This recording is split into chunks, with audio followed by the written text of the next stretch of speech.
জনজাতি কল্যাণ মন্ত্ৰী ৰণোজ পেগুৰ বিৰুদ্ধে জাঙুৰ খাই উঠিছে এপছুকে ধৰি আন বড়ো জাতীয় সংগঠন BKWAC স্বায়ত্তশাসিত পৰিষদ গঠনৰ চুক্তিক চৰম অৱমাননাৰ অভিযোগ গোৱালপাৰা আৰু দক্ষিণ কামৰূপ জিলাৰ 301খন ৰাজহ গাঁৱক বাদ দি 19 জিলাৰ 1127খন গাঁৱক সামৰি পুনৰীক্ষণ কৰাৰ পদক্ষেপক মানি নলয় গোৱালপাৰা আৰু দক্ষিণ কামৰূপৰ বড়ো জাতীয় সংগঠনে এই চুক্তি স্বাক্ষৰকাৰীৰ অন্যতম ক্ৰমে নিখিল বড়ো ছাত্ৰ সন্থা আৰু BTRৰ চিফ প্ৰমোদ বড়োক নিমন্ত্ৰণ নজনাই বড়ো কছাৰী কল্যাণ স্বায়ত্তশাসিত পৰিষদৰ চিফ মিহিনেশ্বৰ বসুমতাৰীসহ অন্যান্য বিষয়াসকলৰ সৈতে মিলি মন্ত্ৰী ৰণোজ পেগুৱে এই সিদ্ধান্ত লোৱাৰ গুৰুতৰ অভিযোগ দুই জিলাৰ বড়ো জাতীয় সংগঠনৰ দুইখন জিলাৰ 301খন গাঁৱক বাদ দি পুনৰীক্ষণৰ ব্যৱস্থাক অতি সোনকালে বন্ধ কৰিবৰ বাবে আহ্বান অন্যথা শীঘ্ৰেই আন্দোলনৰ ভাবুকি যে অতি আচৰিত বিষয় যে যোৱাকালি অসমৰ WBT minister doctor Ranoj Pegu ডাঙৰীয়াই 19খন জিলাৰ জিলা আয়ুক্তসকলক মাতি পেলাই অসম সচিবালয়ত এখন মিটিং কৰিছে আৰু সেই মিটিঙত তেওঁ স্পষ্টকৈ কৈছে যে BKWCৰ ভিলেজ নোটিফিকেশ্যন ইতিমধ্যে সম্পূৰ্ণ হৈছে আমি কম গোৱালপাৰা সাউথ কামৰূপৰ 301খন গাঁও বিভিন্ন গাঁও অন্তৰ্ভুক্ত নোহোৱাকৈ BKWCৰ ভিলেজ নোটিফিকেশ্যন কেনেকৈ সম্পূৰ্ণ হ'ব ৰণোজ পেগু ডাঙৰীয়াই নাজানে নেকি যে গোৱালপাৰা সাউথ কামৰূপ বড়োসকলো BTR একৰ্ড মতে BKWCত সোমাইছে গতিকে কেনেকৈ ভিলেজ নোটিফিকেশ্যন কেনেকৈ সম্পূৰ্ণ হ'ব চৰকাৰে চুক্তি কৰিছে সরকার স্বাক্ষরকারী অসম সরকার স্বাক্ষরকারী আর এই চুক্তি মতে BKWC গঠন হয়েছে আর BKWCর ইন্টারিম কাউন্সিল হয়েছে আর সেই ইন্টারিম কাউন্সিলত গোৱালপাৰা আৰ কামৰূপৰ এজনকে EM লওয়া হয়েছে তাৰ মানে ইতিমধ্যে সৰকাৰে EM নিযুক্তি দিছে গোৱালপাৰা সাউথ কামৰূপটো BKWCৰ অন্তৰ্ভুক্ত সৰকাৰ ইতিমধ্যেই কৰেছে এতিয়া গোৱালপাৰা সাউথ কামৰূপটো EM দুজন দিয়াৰ পিছত ইতিমধ্যে BKWCৰ সোমোৱাৰ পিছত এই গাঁওবিলাকক এই ফাইনেল নোটিফিকেশ্যন নহাকে ভিলেজ গেজেট নোটিফিকেশ্যন কেনেকৈ সম্পূৰ্ণ হয় গতিকে চৰকাৰৰ এই ভেকভাৱনা আমি বুজি পাইছোঁ আমি কোনো কাৰণত আমি নামানো চুক্তি মতে গোৱালপাৰা আৰু সাউথ কামৰূপটো BKWCত সোমাব পাব লাগে আজি স্বাক্ষৰকাৰী চিগনেটাৰী অৰ্গেনাইজেশ্যন আপচু আৰু সেই সময়ৰ আপচুৰ প্ৰেচিডেণ্ট প্ৰমোদ বড়ো বৰ্তমান BTRৰ চিফ তেখেতসকলকো আন্ধাৰত ৰাখি চৰকাৰে BKWC আৰু অসম চৰকাৰে যিটো কৰি আছে আমি এইটো একেবাৰে অপছন্দ আমি গৰিহণা দিছোঁ বড়োসকলক যাতে আৰু প্ৰতাৰণা নকৰে চৰকাৰে যি চুক্তি কৰিছে চুক্তিকাৰী অসম চৰকাৰে সেই চুক্তি কেনেকৈ ভাইলেশ্যন কৰে চৰকাৰে ভাইলেশ্যন কৰিবলৈ গৈ আছে যদি চৰকাৰে চুক্তি কৰে তাৰপিছত এইটো কাৰ্যকৰী কৰিব নিবিচাৰে তেতিয়াহ'লে আমি জনসাধাৰণে গণতান্ত্ৰিক আন্দোলনটো হ'বই লগে লগে আইনৰ প্ৰক্ৰিয়াটো আমি যাবলৈ বাধ্য হ'ম গতিকে সময় থাকোঁতে চৰকাৰে সঠিক সিদ্ধান্ত লওক গোৱালপাৰা সাউথ কামৰূপৰ বড়ো গাঁওবিলাকক ৰেভিনিউ গাঁওবিলাকক 301 এই গাঁওবিলাকত BKWCৰ অন্তৰ্ভুক্ত কৰাৰ প্ৰচেষ্টা কৰক আৰু যদি নকৰে এনেকৈ প্ৰতাৰণা কৰিব বিচাৰে তেতিয়াহ'লে ইয়াৰ পৰিণাম বিষম হ'ব খালি ৰাজনীতিক লাভালাভৰ কাৰণে বা ল'বৰ কাৰণে চুক্তি কৰিলেই নহ'ব চুক্তি কাৰ্যকৰী কৰি দেখুৱাওক অসমৰ মুখ্যমন্ত্ৰী জনপ্ৰিয় মুখ্যমন্ত্ৰী শক্তিশালী মুখ্যমন্ত্ৰী তেওঁ কৰিম ক'লে চব কৰিব পাৰে গতিকে তেওঁ নিজকে যদি প্ৰভাৱশালী শক্তিশালী দেখাব খোজে চুক্তি কৰিছে কাৰ্যকৰী কৰক আমি সেইটোকে আহ্বান কৰিছোঁ সমস্যাৱলীৰ ওপৰত সমস্যাৰাজিৰ ওপৰত আমাৰ গোৱালপাৰা আৰু দক্ষিণ কামৰূপ জিলা বড়ো ৰাইজে আমি ক্ষোভ উজাৰিছোঁ আমাৰ দুখ আমাৰ খং আমাৰ ক্ষোভ আমি স্বাভিমান হিচাপে লৈ আমি যিটো এটা দৃঢ় স্থিতিত আছোঁ ইয়াৰ ওপৰত চৰম অপমানজনক নিদৰ্শন আমাক দেখুৱাই জাতিটোক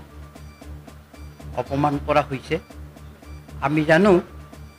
যে BKWAC 6 শিডিউলৰ বাহিৰত থকা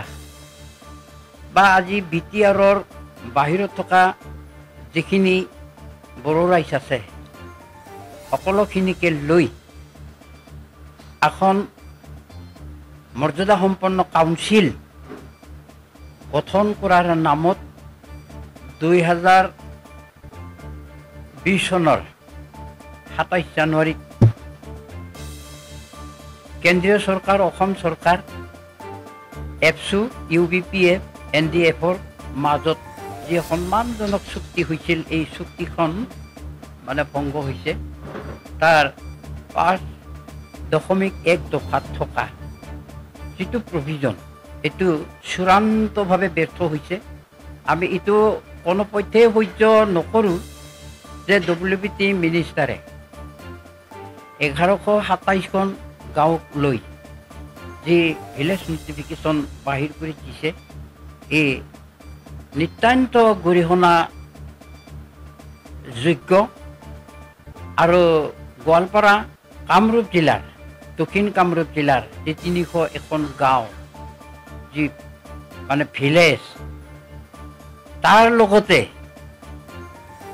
আমাৰ হিচৰিত হৈ থকা আমাৰ গাঁৱৰ অন্তৰ্ভুক্ত নোহোৱা যদি বড়ো পৰিয়াল আছে তাকো আমি বুটলি আনি কাউন্সিলৰ অন্তৰ্ভুক্ত কৰাৰ কাৰণে আমাৰ যি ব্যৱস্থা ইতিমধ্যে আমি তথ্য সহকাৰে গোটেইখিনি চৰকাৰৰ ওচৰত আমি দাখিল কৰিছোঁ আৰু সেই হিচাপে যদি আজি বড়ো কছাৰী ৱেলফেয়াৰ অট'নমাছ কাউন্সিলৰ আচলতে নীতিগত কাম কাজবোৰ হ'ব লাগে তাৰ বিপৰীতে আজি চৰকাৰ কৰ্তৃপক্ষৰ পৰা এটা আপত্তিজনক স্থিতি লৈ এই চুক্তিখন নিশ্চয় অপমান কৰা হৈছে অকল জাতিটোকে অপমান কৰা হোৱা নাই গতিকে ইয়াৰ এটা নিৰ্মহ শুদ্ধিকৰণৰ কাৰণে ইয়াক শুধৰণিত অনাৰ কাৰণে আমি যদি যথোচিত ব্যৱস্থা আমি নাপাওঁ তেনেহ'লে আমি আমাৰ লাইনত আমি আগবাঢ়ি গৈ থাকিম আৰু আমাৰ এই ব্যৱস্থাটো গণতান্ত্ৰিক হ'ব আমি আজি আমাৰ যিখিনি দুখ খং অপমান এইবোৰ আমি উজাৰিছোঁ ইয়াৰ যাতে মৰিখন হয় আমি অসম চৰকাৰক অনুৰোধ জনাইছোঁ বিশেষভাৱে অসম চৰকাৰৰ মুখ্যমন্ত্ৰীৰ হস্তক্ষেপত ইয়াৰ যাতে শুধৰণি আহে এইটো আমি কামনা কৰিম যোৱাকালি ৰণোজ পেগু ডাঙৰীয়াই মানে আমি গম পাইছোঁ যে বড়ো কছাৰী কল্যাণ স্বাস্থ্য পৰিষদৰ যিটো ভিলেজ নটিফিকেশ্যন মানে 19খন জিলাক লৈ কৰিব ওলাইছে যে তাতে আমি দেখিছোঁ দক্ষিণ কামৰূপ আৰু গোৱালপাৰা জিলাৰ এই দুখন জিলাৰ 301 এখন গাঁও মানে অন্তৰ্ভুক্ত নাই মানে আচৰিতজনক কথা যে বড়ো ছাত্ৰ সন্থাই সেই বিটিআৰ চুক্তিকাৰী তেওঁলোকে গম নাপায় আমাৰ এটা সংগঠন আছে UBPO তেওঁলোকেও চুক্তিকাৰী তেওঁলোকে গম নাপাকে এখন চুক্তিকাৰীৰ সকলো গম নিদিয়াকে এটা ইণ্টিৰিম বডি BKWCৰ ইণ্টিৰিম বডিৰ মাননীয় চিফ মিহিনেশ্বৰ বড়ো তেওঁক লৈ বা EM সকলক লৈ ইণ্টিৰিম বডিৰ তেওঁলোকে কেনেকৈ নটিফিকেশ্যন ড্ৰাফ্ট ওলাই দিলে আমি আচৰিত হৈছোঁ এই আচৰিত হোৱাৰ কাৰণে আজি আমি আপোনালোকৰ এই জনাইছোঁ যে তেনেকৈ কেতিয়াও আমি চুক্তিকাৰীসকলে মানি ল'ব নোৱাৰিম আৰু গৰিহণা দিছোঁ যে আমাৰ ইণ্টিৰিম কাউন্সিল এখনৰ চিফে কাক জনাই পিনে তেওঁ ড্ৰাফ্টখন জমা দিছিলে কেনেকৈ দিলে জমা দক্ষিণ কামৰূপ আৰু গোৱালপাৰাৰ বড়োসকলক মানে তেওঁ নজনোৱাকৈ 19খন মাত্ৰ জিলাৰ মানে 11 কিমান আছিলে 1127খন গাঁৱৰ মানে তেওঁ লিষ্ট দিছে তাকে লৈ অসম চৰকাৰে বা ৰণোজ পেগু ডাঙৰীয়াই মানে আজি ড্ৰাফ্ট ওলাই দিছে